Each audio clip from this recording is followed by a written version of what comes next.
I'm only looking for 3 things to be extended in my life right now. My car's factory warranty, an olive branch from the Hallmark Channel for refusing to cast me in their most recent batch of Christmas movies, and my chord scales. So today we're talking about chord scales, what you can learn from extending them, what they are, and how they can kind of just improve your playing. All right? So what a chord scale is just every single chord in a particular scale. We're going to use the G major scale, all right? So our notes are going to be G, A, B, C, D, E, F sharp, G. Every single one of those notes becomes its own chord, okay? In a regular chord scale, we would have G major, A minor, B minor, C major, D major, E minor, F sharp, half diminished, back to G. Okay, so instead of, it would be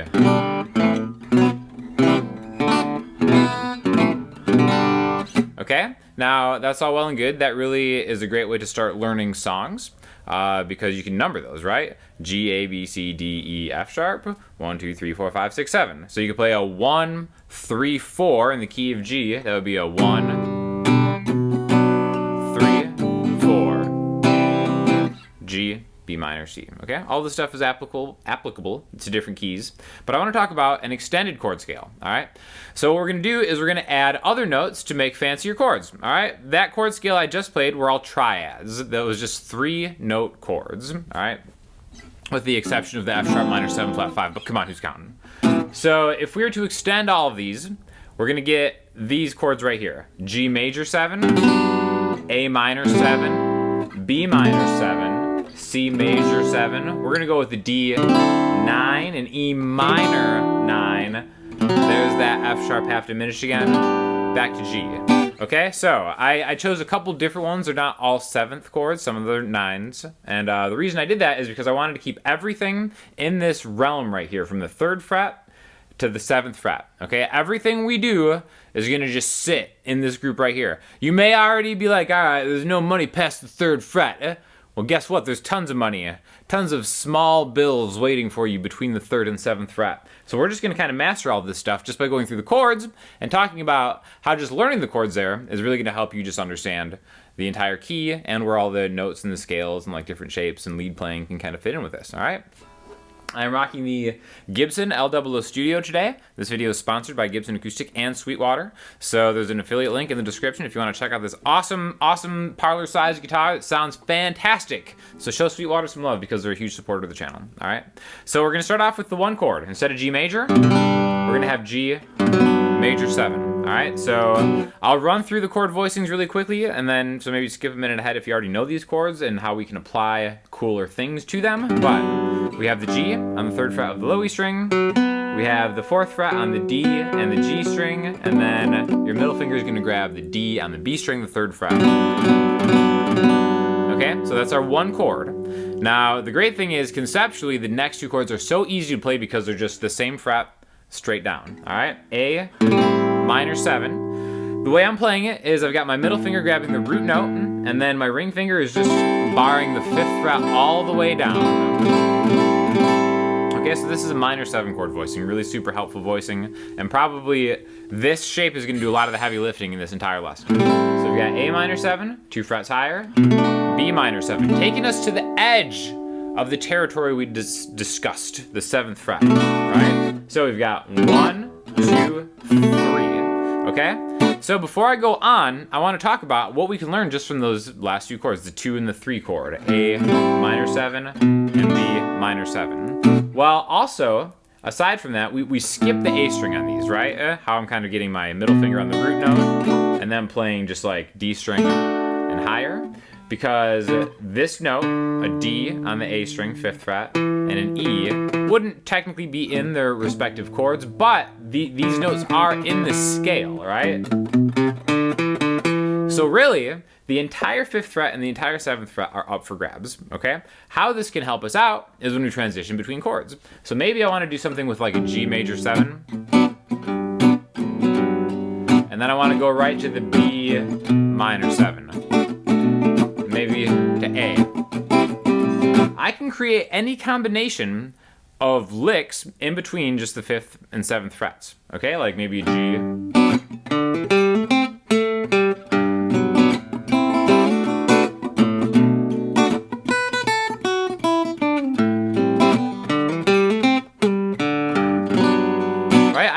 play around knowing that all of these notes are in the key, because the way that I'm thinking of it is they all came from these two chords. You can think of them as just coming from the entire scale if you want, but however you get to them, it's just however you can get these 5th and 7th frets to light up in your mind's eye while you're playing in the key of G. Again, all this stuff is movable. If you're playing in the key of A flat, then it would be these 2 frets. So all this stuff is movable. We're not using the open string to help us out at all. Again, staying between the 3rd fret and the 7th fret, all right? So these are our first 3 chords in our extended scale.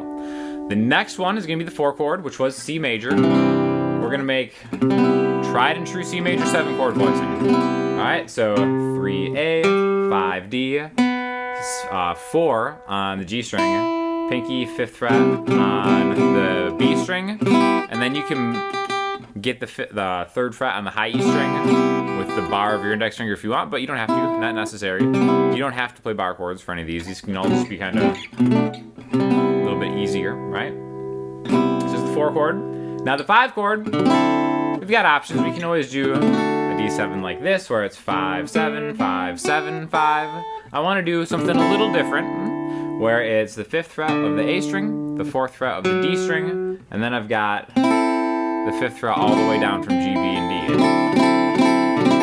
Okay, so this is the 5 chord. Usually, after playing a 5 chord like this, a dominant 9 chord, that brings you home. It creates a tension, and it gets released. Just like the tension that I would have with my co-stars in these Hallmark movies if they ever get their crap together, so we can finally release this from my bucket list of things I need to do in my life.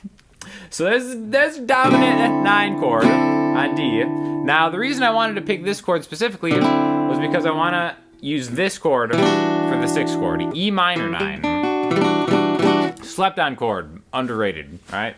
So I've got my middle finger on the 7th fret, the E on the A string. Pointer finger is grabbing its minor 3rd, the 5th fret on the D string, and then my ring finger and pinky are grabbing the 7th fret on the G and B strings. Okay, so it's really similar to this shape, except it has a minor 3rd. The distance, the interval between my middle finger and my pointer finger is just 1 fret back for a major chord and 2 frets back for a minor chord, right? And then what about that 7 chord? You said, how are we going to play that F sharp half diminished without doing it here or doing it here? This guy right here. Grave chord voicing. All right, we've got the 4th fret on the D string, which is the F sharp, and then we just grab the 5th fret all the way down. And then I want to end it on a G major triad like this. Ending exercises on a triad always kind of gives it a sound of like a finishing touch, right? So I'm just getting the 5th fret on the D string, 4th fret on the G string, 3rd fret. So our chord scale is going to be G major 7, A minor 7, B minor 7, C major 7, D9, E minor 9, F sharp half diminished, G. Okay? Now, what we learned from all those chord voicings is just the 5th and 7th fret is fair game no matter where we are. Let's actually just play the chords that are rooted on the A string. Remember that C, D, E. Maybe kind of come up with a little groove, just like a C. I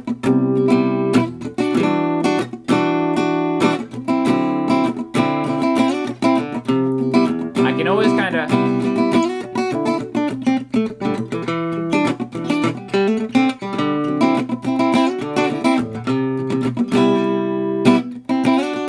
I like doing those double stops where you kind of just bunch them together. Maybe it's just like 5 to 7. Do them on any 2 combinations of strings that you want.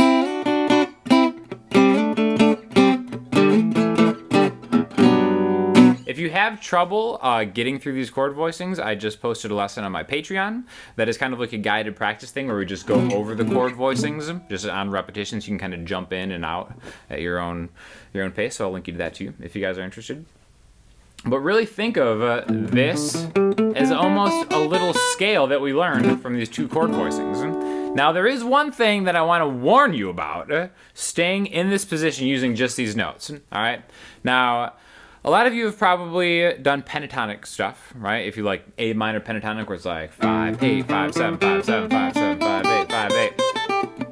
Like that's great, and it sounds way better than these two chord voicings that we got. There's something very bland about just getting the 5th and 7th frets when played as a scale almost.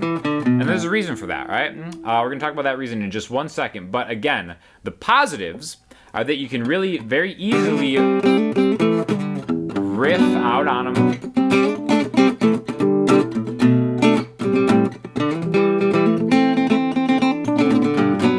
However you want, right? It's always gonna be appropriate. It's always gonna sound good. But what I'm trying to say is when you play it in order, it doesn't have that kind of same feel as maybe something pentatonic would be, even though it's the same amount of notes.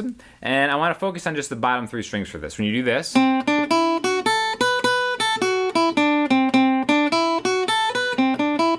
there's something very mindless about this that isn't musical at all, right? The reason is because we're actually avoiding the root note. Remember, this is in the key of G. So if we went here, we start here with a C and a D. Then we have an E and an F sharp and an A and a B. Well, we're in the key of G. I just played 6 notes that none of them are G, right? The G is actually just outside of the shire, the 8th fret on the B string. I said we weren't gonna go past the 7th fret. Well, that's why this doesn't really count. This is optional. You can optionally think of that 8th fret on the B string as a great place to end a run that you make up from like this.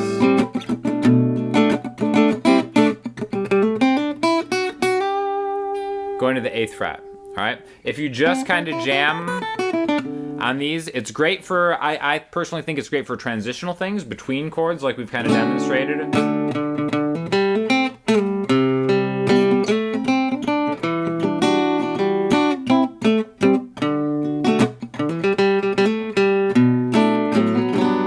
But if you really want to make like lead licks and stuff, really try to incorporate at least that G on the B string. And again, if you wanted to make a little shape out of it, just make a D major shape, right? So I have 7, 8, and 7. Again, D, D sharp, E, F, and F sharp, G, okay? So I think that's just one really easy way that you can incorporate chord scales into just cool different things, right? And don't be afraid to expand this into any key, right? Let's just do A real quick. The key of A major. We can just use the shapes to know the different names of the notes and chords. So here's A major 7, B minor 7, C sharp is another 3rd, and A major. There's that. We have D major 7, E minor 9, F sharp minor 9, or E major 9, E dominant 9 to F sharp minor 9. And then there's our half diminished chord that brings us back home to here. And then, now in A,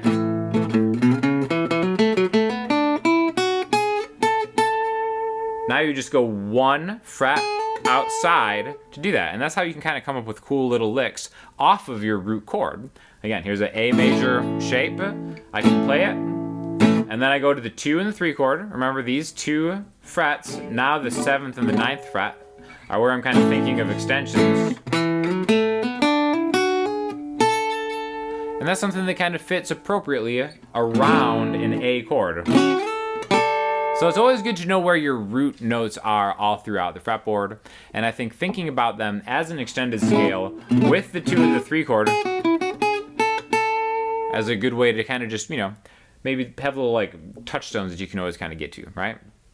So again, thank you so much again to Sweetwater and Gibson for sending the L-00 over. Anything that you get off Sweetwater, please do it with the affiliate link. Really helps me out, supports the channel a lot, and keep promoting me to the powers of be at Hallmark, because I'm not giving up the dream yet, guys. And also, like I said, if you are Patreon members, thank you very much. There's a new lesson up there, guided practice. And if you're not, consider checking that out too. And I'll talk to you guys soon. Thanks a lot.